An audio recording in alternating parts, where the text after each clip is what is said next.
प्रश्न 5 की तरफ चलते हैं। क्वेश्चन ध्यान से देखिए।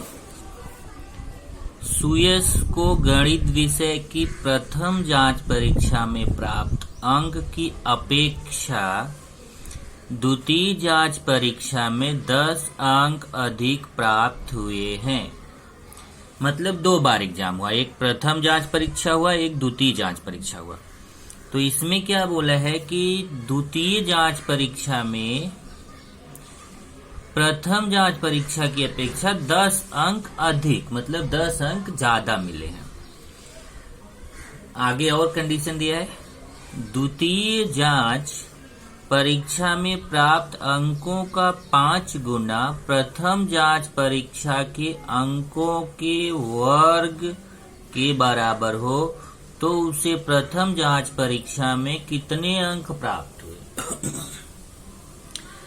तो इसमें 2 परीक्षा दिया, एक प्रथम एक द्वितीय। अब हमें शुरुआत में ये देखना चाहिए कि अगर हमें प्रथम परीक्षा के अंक पता चल जाए तो द्वितीय का अपने आप पता चल जाएगा, क्योंकि द्वितीय का उससे 10 अंक ज्यादा है। अगर कोई बता दे उसको प्रथम में मान लो 20 अंक मिला तो आप तुरंत बता देंगे द्वितीय में 10 और जोड़ के 30 अंक मिले। तो अगर प्रथम का पता चल गया तो द्वितीय का आसानी से पता चल जाएगा। क्यों? केवल क्या करना, अपने को 10 जोड़ना पड़ेगा, द्वितीय का पता चल जाएगा। लेकिन प्रथम का ही तो हमें पता करना है कि उसे प्रथम जांच परीक्षा में कितने अंक प्राप्त हुए, तो हमें पता नहीं है। तो जो पता नहीं है उसी को हमें मानना है। माना सुयश को प्रथम जांच परीक्षा में कितने अंक प्राप्त हुए, x अंक प्राप्त हुए। तो इसको हमने, जो हमें प्रश्न में निकालना था, क्या निकालना था कि सुयश को प्रथम जांच परीक्षा में कितने अंक प्राप्त हुए, उसी को हमने x मान लिया। माना सुयश को प्रथम जांच परीक्षा में x अंक प्राप्त हुए। अब अगर प्रथम जांच परीक्षा में उसे x अंक प्राप्त हुए तो द्वितीय जांच परीक्षा में उससे 10 ज्यादा, मतलब प्रथम में x मिला था उसमें 10 जोड़ दें तो द्वितीय में कितना मिला, x + 10। तो क्यों 10 जोड़ा समझा? क्योंकि यहाँ पे लिखा है द्वितीय जांच परीक्षा में 10 अंक अधिक मिले, मतलब 10 अंक ज्यादा मिले। तो जितना प्रथम में मिला था उससे 10 ज्यादा, 10 ज्यादा मतलब +10। अब ध्यान रखिए कि बहुत लोग क्या करते हैं, x में 10 जोड़ के इसको 10x लिख देते, जबकि आप जानते हो कि सजाती पद नहीं है, इसको जोड़ा नहीं जा सकता है। तो ये 10x नहीं आएगा, बल्कि ये x + 10 ही रहेगा। तो प्रथम जांच परीक्षा में कितना मिला, x। द्वितीय जांच परीक्षा में कितना मिला, x + 10। अब प्रश्नानुसार प्रश्न में क्या बोला है, प्रश्न पढ़िए। प्रश्न में बोला है द्वितीय जांच परीक्षा में प्राप्त अंकों का 5 गुना। किसका 5 गुना? द्वितीय जांच परीक्षा के अंक जो है उसका 5 गुना। इधर देखिए, ये द्वितीय जांच परीक्षा में कितना अंक प्राप्त हुआ है, x + 10, उसका कितने गुना, 5 गुना। तो प्रश्न में क्या बोला है, द्वितीय जांच परीक्षा में प्राप्त अंक कितना है, x + 10 का 5 गुना, मतलब उसमें 5 का गुणा कर देंगे। तो जो द्वितीय जांच परीक्षा में प्राप्त अंक, तो द्वितीय जांच परीक्षा में कितना अंक प्राप्त हुआ, x + 10 का 5 गुना किसके बराबर है, प्रथम जांच परीक्षा के अंकों के वर्ग के बराबर है। ये जो प्रथम जांच परीक्षा में अंक प्राप्त हुआ ना, कितना प्राप्त हुआ प्रथम जांच परीक्षा में, x, उसके वर्ग के बराबर है।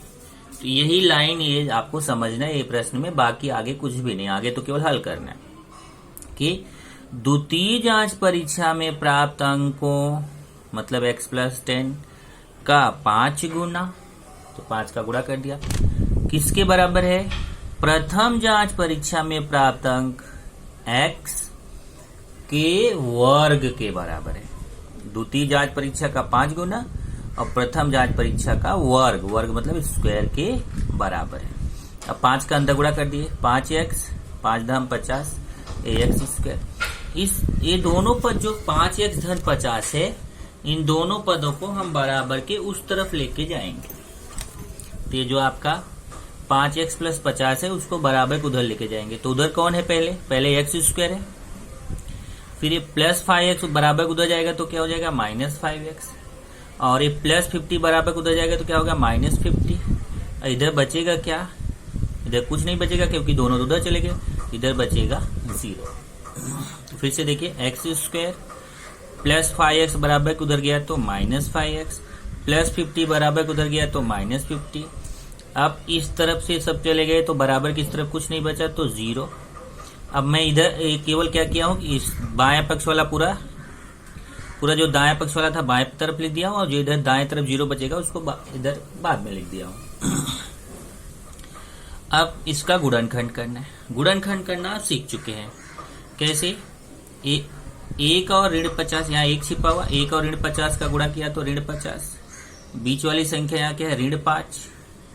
तो दो ऐसी संख्या गुणा करने पर 50, जोड़ने या घटाने पे 5 बराबर। यहाँ आप चाहे तो यहाँ पे ऋण 5 लिख सकते हैं, यहाँ लिख दीजिए ऋण 5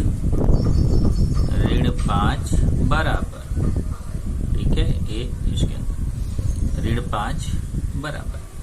तो 1 और ऋण 50 का गुणा ऋण 50, और बीच वाली संख्या कितना ऋण 5। अब दो ऐसी संख्या गुणा करने पे 50, जोड़ने या घटाने पे 5, तो 10 पचे 50 होगा, 10 में 5 का गुणा करेंगे 50 होगा, और 10 में 5 घटाएंगे तो 5 होगा। बड़ी संख्या 10 के सामने बीच वाला चिन्ह माइनस, और छोटी संख्या 5 के सामने माइनस माइनस का गुणा प्लस। अब ये जो किनारे वाला पद है एक्स स्क्वायर वैसे ही लिखेंगे, 50 वैसे ही लिखेंगे, केवल जो बीच वाला पद है उसको हटा देंगे, उसकी जगह पे दो पद लिख देंगे, ऋण 10x धन 5x। तो किनारे वाला वैसे ही लिखना है, केवल बीच वाला पद हटा के उसके दो भाग कर देने, माइनस 10x प्लस 5x। अभी जो 1 2 3 पद था, यहाँ 1 2 3 4 पद हो गया। आप चेक भी कर सकते हैं, माइनस प्लस घटता बड़ी संख्या का चिन्ह, 10x में 5x गया तो 5x, बड़ी संख्या के सामने माइनस, तो आपका मान नहीं बदला। अब ये 2 को 7, ये 2 को 7, इसमें आप देखेंगे तो x कॉमन है, इसमें x कॉमन लेंगे तो आएगा x माइनस 10। इसमें क्या कॉमन है, 5 कॉमन है, इन दोनों में क्या कॉमन है x, तो दोनों में x कॉमन लिया तो x का भाग यहाँ, x का भाग यहाँ x का भाग देंगे x बचेगा, यहाँ x का भाग देंगे तो 10। इन दोनों में कॉमन क्या है 5, तो 5 का भाग यहाँ, 5 का भाग यहाँ 5 का भाग देंगे तो x बचेगा, यहाँ 5 का भाग देंगे तो 50 में 5 का भाग देंगे तो 10 आएगा, क्योंकि 5 10 50 होता है। अब x माइनस 10 कॉमन है तो बचेगा कितना, x प्लस 5। ये 2 बार है ना, उसको एक बार लिखेंगे तो x प्लस 5 बचेगा। एक बार x माइनस 10 को 0 करेंगे, एक बार x प्लस 5 को 0, एक बार ए वाले ब्रैकेट को 0 करेंगे, एक बार ए वाले ब्रैकेट को 0। ये माइनस 10 बराबर किधर आएगा तो प्लस 10, और प्लस 5 बराबर किधर आएगा तो माइनस 5। एक अंक का एक आंसर आ गया 10, एक आंसर आ गया ऋण 5। परंतु आपने x किसको माना था, x माना था आपने अंक, सुयश को प्राप्त अंक, और आप जानते हैं अंक 0 या उससे अधिक होता है, अंक आपको माइनस में प्राप्त नहीं होता है। इसलिए आप लिखेंगे परंतु अंक ऋणात्मक नहीं होगा, तो इसका मतलब x का मान -5 नहीं हो सकता है। तो x का मान -5 नहीं होगा, इसका मतलब सही आंसर कौन सा है, x का, देखिए x बराबर नहीं -5, इसलिए x बराबर कितना हो गया 10। तो ये जो दो आंसर आते हैं उसमें डिसीजन लेना होता है कि कौन सा आंसर उचित है। तो हमारा माइनस वाला आंसर उचित नहीं है, क्योंकि ये माइनस में है और अंक हम माइनस में नहीं पाते हैं। मैं बहुत कम पाएंगे तो 0 पाएंगे, सबसे कम वाला 0 होता है, उसके बाद फिर 1 2 3 4 प्लस में ही मिलता है, तो माइनस में अंक नहीं मिलता। इसलिए ए -5 वाला आंसर सही नहीं है। सही आंसर कौन सा है 10।